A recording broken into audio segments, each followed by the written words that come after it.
Greetings and welcome to this short video that will demonstrate the newest features in Hector's online asset management application. What we'll be looking at in this video is some of the new features that we've brought to the Stockrooms section.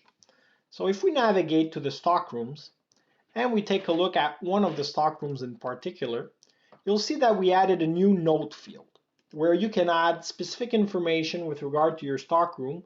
If the name and description fields weren't enough, you have another area where you can enter really important information with regards to your stockroom.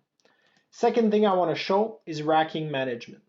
So previously you could manage your rackings, but the screen was a little bit clunky. So we've cleaned that up.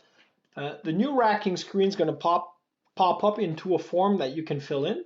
So essentially here you could provide the name of your new racking, a description, so let's say this is IT equipment, and then quickly add a new one, save in new, and start to continue to populate your database. So this could be your mouse equipment and so on. So once you're done, you click Save Close, and the rackings will be updated with the newest values that you were able to enter within the application. So really quick way of populating rackings within individual stockrooms.